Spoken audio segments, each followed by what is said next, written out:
Well, welcome everybody. I'm here today joined by, as you can see, because it's great because we're both on the screen, Grant, who has co-written, now you're going to have to help out with this name, Marvin, is it Oka?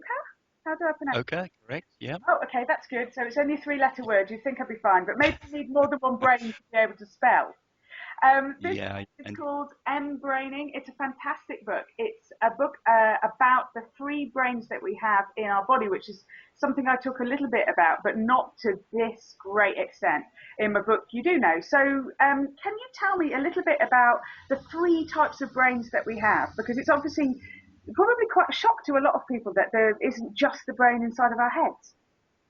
yeah, absolutely, Becky. You're spot on there. In fact, most people, when I tell them, because I've been working on the research on this for over 3 years now, and before that, organisations like HeartMath have for heart for nearly 2 years. So for at least over a decade, there's been research that's been done in the field of neurocardiology and neurogastroenterology. So the brain in the heart and the brain in the gut. And when people ask me what I've been up to, I say, oh, I've just been co-authoring, writing a book on the multiple brains. They say multiple brains. We've got multiple brains. They go, oh, yeah, we've got complex adaptive neural networks in our heart and our gut regions. And most people go, no, we haven't. Well, yes, actually, it's not me saying it. It's the scientists who are saying it, and we actually do.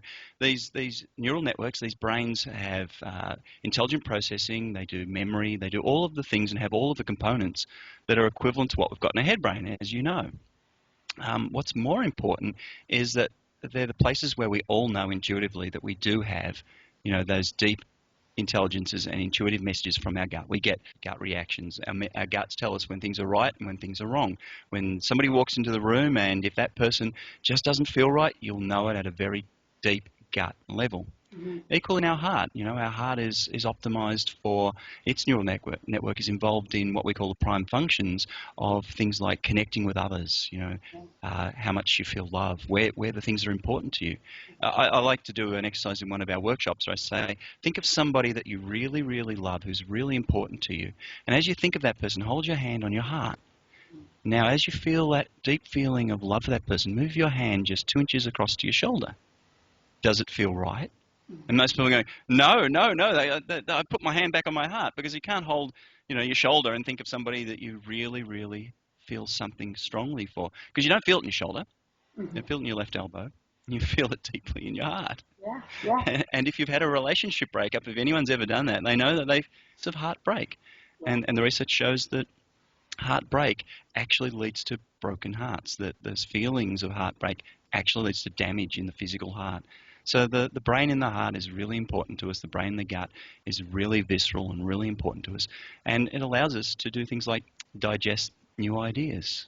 Mm-hmm. The neuro-linguistics, the language that we have throughout our society, and not just our society, across cultures, is deeply expressive of the fact that, when we take in new information, for us to embody it, we have to deeply digest the knowledge. And you hear people say, I can't swallow that idea, and they'll literally have this constriction at a throat level when there's something that their head is trying to tell their gut and their gut just won't accept it. And it's not random that that's the case. There's a lot of neurophysiology that backs this up. And that's what I've spent the last 3.5 years researching and writing about in Embraining. And it really, really shows. So just want to sort of say, when you were sort of saying, we are bombarded by so much information now. Not just on the internet, I can't even remember the stats of how many films are uploaded to YouTube every nanosecond, but we've got so much information. And do you think that there is a link between a lot of guttural problems that people are having now with IBS, Crohn's disease, celiac disease? Do you think that there's a link from the bombardment of information and that feeling, as you've described it, of I can't swallow that, or I can't digest perhaps this much information? Do you think there's a link with that there? I suspect that there is an element of truth in what you're saying. I think for not for all people, because for some people it can be genetic. For some people it can be virally mediated. A lot of these issues are autoimmune disorders, where your own body starts to attack itself at a gut level. Interestingly, as you know from reading Embraining, approximately 80% of our immune function is either gated by the enteric, the gut brain. So your gut brain is responsible for something that's all about core identity. When you ingest food, the molecules your gut your gut brain is going, shall I absorb this molecule or shall I excrete it? And the immune function is also doing self, not self, good self, bad self. So what can happen if you're bombarded and you end up in a very stressed state, very sympathetic dominant state in terms of the autonomic nervous system, that can ramp up your immune function, causing over-immuning, and then you can start accidentally attacking parts of yourself because you can't literally digest what's going on in your whole system. It's almost like a message from your gut brain to say, slow down, slow this pace down. In our insight is that our society has become too head-based. We've fallen in love with what the head has done over the last couple of thousand years with science and technology, coming out of what Edward de Bono calls the Gang of Three, the Plato and Aristotle, etc. And that gave us science and philosophy, but science led to technology. Technology led to the amazing things we've got. Like we can talk, I'm on in Australia and you're in the UK and we're on the other side of the planet, yet we're able to record this amazing interview.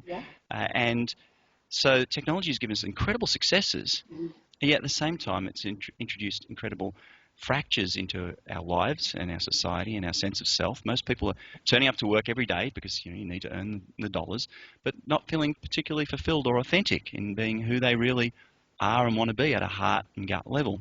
And I think this, we've lost the deep inner wisdom of our heart and gut because we've denigrated it by elevating the head. And as such, with the bombardment of information and, you're constantly on your Twitter feeds and your Facebook feeds and information is coming from, and you don't just check emails now, you got to check Facebook messages, just, your different devices and everything's coming at 1,000,000 miles an hour and just getting faster. At the same time, we're rushing around trying to, and our diets aren't as good as they used to be because there's so much more toxins in our food unless you're really careful to try and eat, safely and organically and look after the enteric flora, the flora in your gut brain, because the gut brain is intrinsically, I think about it like a gardener. It's gardening this what's called the microbiome, this huge flora and gut bacteria that does a lot of the digesting for you and a lot of the protection against pathogenic organisms for you. And the enteric brain, it literally communicates with these and gardens, looks after this microbiome. And if you get that all distorted and out of whack, then it leads the enteric brain to being very, very busy, just trying to, keep going, just trying to make ends meet. It doesn't have much room left to digest this bombardment of information that you're trying to assimilate at some sort of deep level to form part of who you are and to appreciate at some sort of heart level in the values space. And I think we can get very overwhelmed, end up in flipping from sympathetic to parasympathetic, dominance in the autonomic nervous system, flip-flopping, and each of these states causes either an upregulation or downregulation of the immune function. Therefore, leading to problems like either autoimmune disorders, or then we get susceptible to various other pathogens. Things get all out of whack.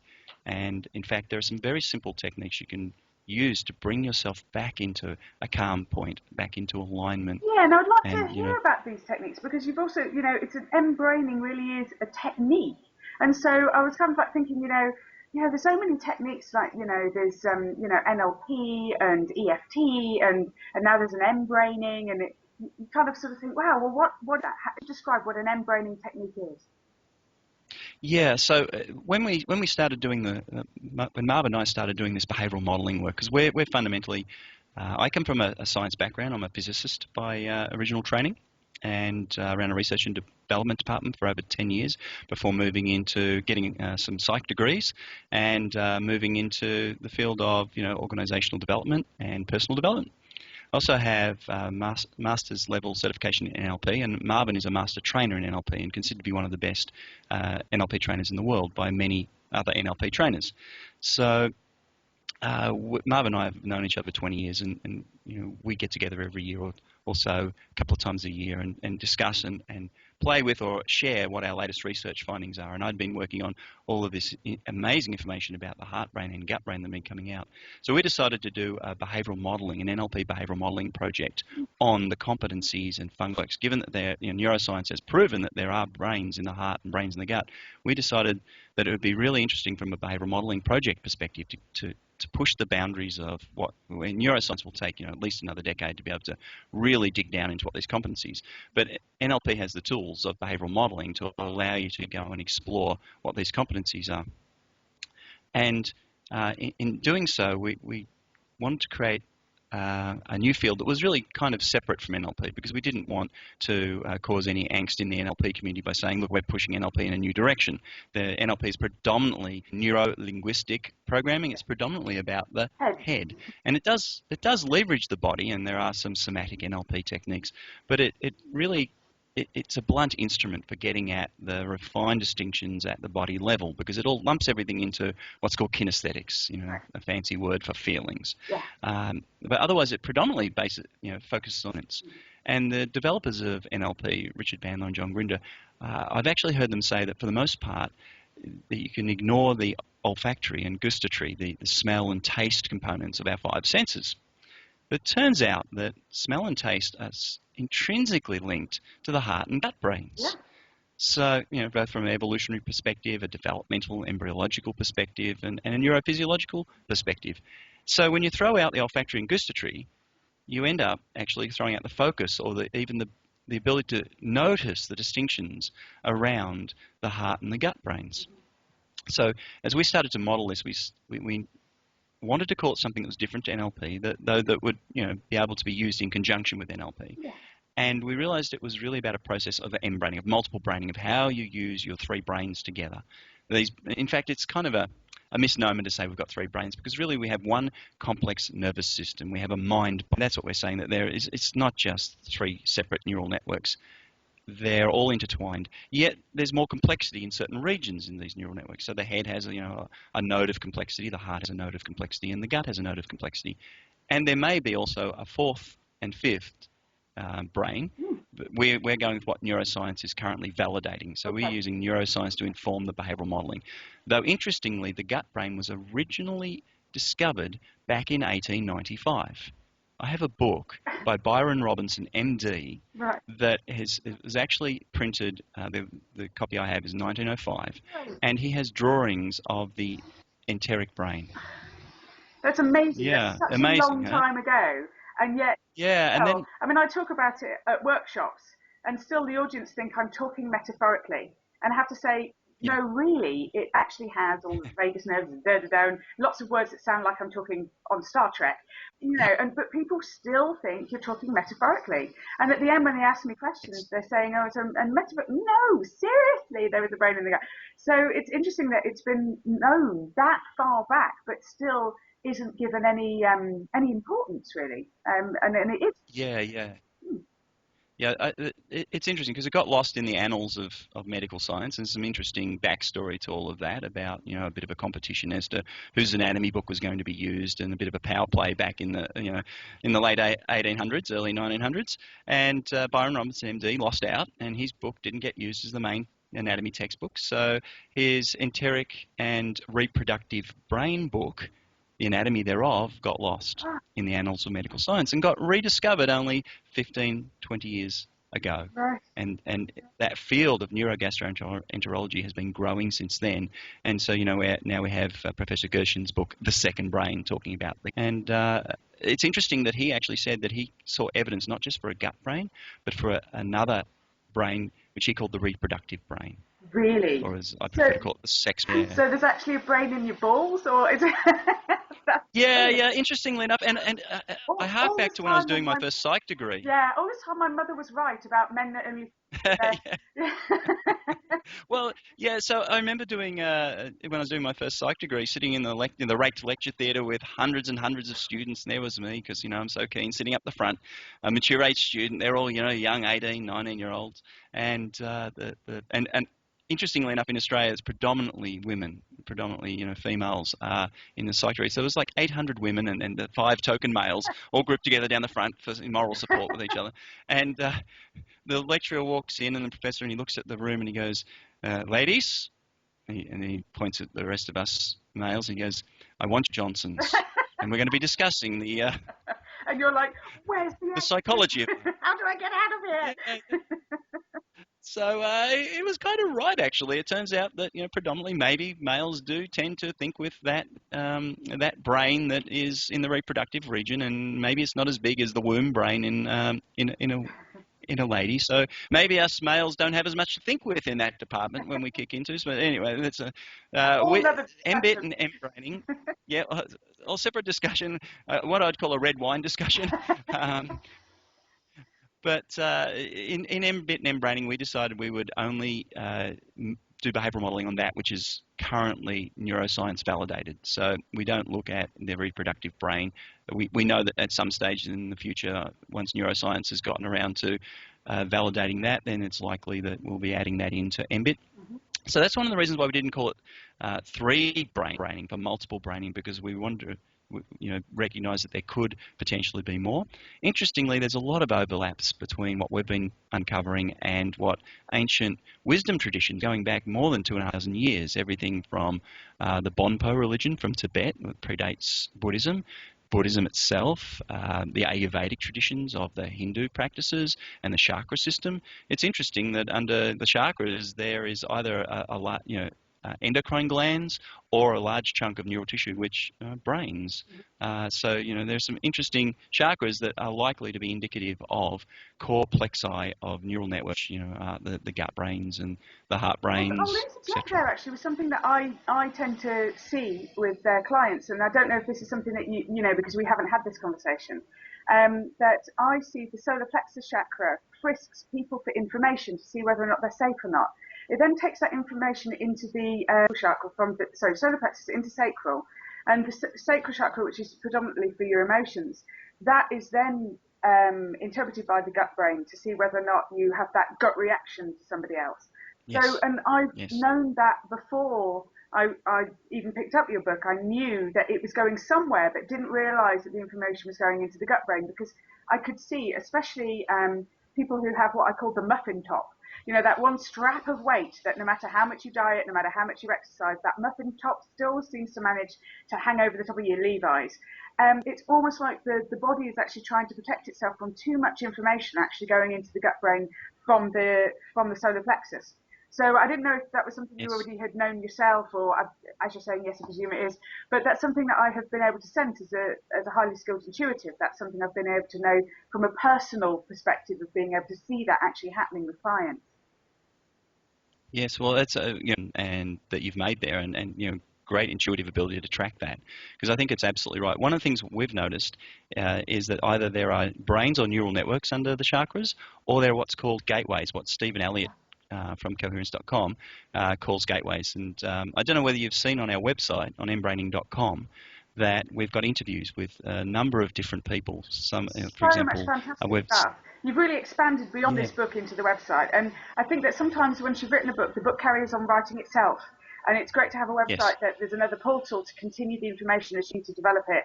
Especially, I get lots of people write me letters with case studies that actually back up what I've already said in another book, and I like to keep those, because then you can actually formulate them into more information and put those out on your website and kind of keep the information fresh and going as we continue to develop. Like you say, there may be another adaptation of this book that starts like looking at the fourth brain, but maybe later on down the line. So it's good to stop when the book is finished. So I would definitely recommend everyone to come to the website. Can you plug the website? Because people would go, great, now where is it? Because they'll be multitasking. Yeah, now where is it? Well, the website at the same time. www.mbraining, that's M for mother, braining.com. So I'll show the how you spell mbraining. Yeah. Hopefully that's in focus. It is. So it's just mbraining.com will get you there, and we have all sorts of interesting free stuff, MP3s, interviews, podcasts, free all the exercises from the book. We're working our way slowly but surely through recording those and putting them up all for free. So there's been people who have been using those to incredible effect to help them get through various issues in their life and to self-coach themselves. What we decided to do was create a field called multiple brain integration techniques. It's MBIT, and that's what the methodology, what we're calling. So, NLP and EFT, they're all three-letter acronyms. We decided we'd go one better and have a four-letter acronym. Why not? We just wanted to really have something that said it was a technology, that it produced a suite of practical, pragmatic techniques. Because if it really didn't do anything in the world, then it was just a bunch of cool information, but what was the point? There's no point actually spending time writing a book. It was 6 months of very intense writing to produce the book. If that doesn't actually... Look how thick that is. 6 months? Ah, yes. Well, it's then there's 3 years of research that went on before that I I was going to literally say, summarised to what almost certainly there was more work in the lit review I did for the preparation of the book than in my master's thesis, which was pretty much I'd been told I could get a PhD out of that if I just did another month or two, but I was up to here of doing the research and writing it up. So, and you notice here, yes, that's yes, an Embraining with MBIT them. perspective, right? I'd had a gut full, Yes, shall we say. yes, There's a reason you say yes, that, there not is. something else. I hadn't had a so and yeah, amount of work too with a very practical, pragmatic coaching model that is in Embraining. And we actually wrote that book not to be a popularizing book, but to be the textbook for this field. We really wanted to be easy to read, have a little bit of neuro geek for the people who want that, but we always mark that out and say you can ignore this next so many pages because that's for the neuro geeks amongst us. You won't lose anything if you just jump ahead to the next chapter. Yeah. And there'll be enough information in there for anyone to have to pick it up and start using it in a coaching model. Of course, we've also developed a training. We run mBIT coach certification trainings, which hopefully fairly shortly, like in the next couple of months, we'll be bringing across the UK because we've got a group of NLP trainers who are working to promote and bring us across to start running that. Oh, well, let us And we'll be know about training up that. some We need to trainers. tell everyone. So let us know about that. So, and we Yeah, can this now. thank you very much. No. We've now got over 101. We had our first 101st coach trained only a couple of weeks ago in our last training we did here in Melbourne. So we've got 101 Congratulations. coaches across 3 countries now. Fantastic. Thank you. And they're reporting some absolutely transformational work. And these are all people who are experienced executive coaches, life coaches, NLP practitioners, and master pracs, NLP trainers. And they're absolutely reporting that mBIT and Embraining bring an amazing elegance to their coaching work and get them deeply in touch with those intuitions that you as an intuitive would know, is so important in really being able to take in the information. Because if you just try and do it from a head base, that's not where the information that most people are giving you. It's outside of conscious awareness, and you need to be able to tap in at a very heart-based level to connect with that other person and to connect with the energy fields. And when I say energy fields, I don't mean it in an esoteric way. I mean it in terms of an electromagnetic way, because as you know, the electromagnetic fields extend and are measurable 3 or 4 meters away from a person and entrain. Your heart entrains somebody else who's within the field of your electromagnetic radiation of your heart. So people are sending out incredible signals that if you're intuitive, that if you have trained the ability to listen to and connect with your heart and gut brains, then they can come through to conscious awareness in usually not in complex language. It'll be in what's called the small, quiet voice. It'll be in symbols. It'll be in metaphor. It'll be in imagery. It'll be in felt sense. And it'll be in hunches and ways of knowing that are outside of the normal head-based, linguistic, ego-based way.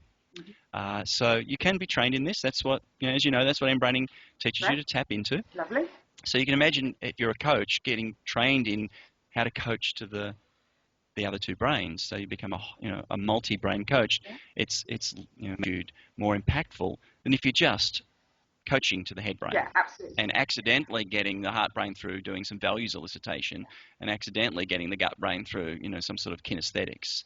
It's just too blunt an instrument. So absolutely, and there's so many people that go with what they think is going to make them happy because it's something that their mum told them was a good idea or their dad told them was a good idea, and they're being coached into doing something they just don't want to do.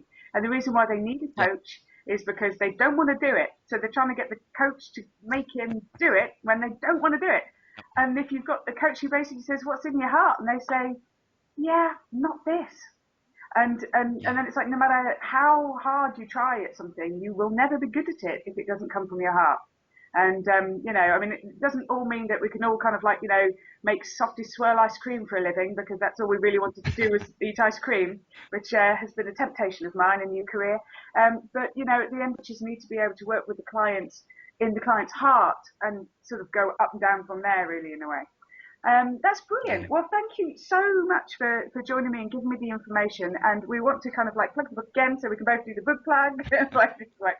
Awesome. Embraining.com. Yes, very good. Grab a copy. And one thing I will say, if I may, we put the we've got a Kindle version of it as well, and we put the price down really low so that it was accessible to anybody. You know, the print book, of course, is, you know, a reasonable cost because it has to be printed. Trees have to die for, you know, in the making of this book. But for the Kindle copy, we wanted the price to be low so that if you are interested, if you think there's something in this for you, go grab a Kindle copy. We're really happy to share this around the world. Our Chapter 9 is our vision and our mission for what the book's about, which is to produce more wisdom in the world, because ultimately what we've found is that when you align the head, heart and gut brains and a wisdom in your decision making, and you do get all of the things like success and happiness, but we believe the world needs to get reconnected to heart and gut level, and more wisdom needs to emerge. So we just want to share this with everybody around the world so that we can start making a difference in all of our lives. That's fantastic, and that's exactly what we like to promote and support. That's exactly my mission as well. So thank you ever so much, Grant, for joining us, and we will keep an eye on your work in a very avid and enthusiastic way. So thank you ever so much. Thank you, Becky. I really appreciate it. Great stuff. Brilliant. So I can edit that ending, so that's fab. Lovely. So I hope that's recorded okay. That was a fantastic interview. Thank you ever so much. You're very good at it. You must have done it before, let's face it. Well, I've certainly talked about this stuff until, you know, you can't put a glass of red wine in my hand and you can't get me to shut up. You know, I was thinking actually when you were saying about kind of like, you know, that you meet with the chap that you wrote this with, and I was thinking I could just see this, like, you know, bottle of red wine putting the world to rights. So I was thinking I'd like to be an alcoholic fly on the wall. It'd be really quite fun. Yeah, we've had some great conversations, you know, as we pull this together. What we'd often do is go and rent a cabin somewhere in the woods and go away for a week and just shut ourselves away, you know, with some red wine of an evening, and you know, then we're just pulling all of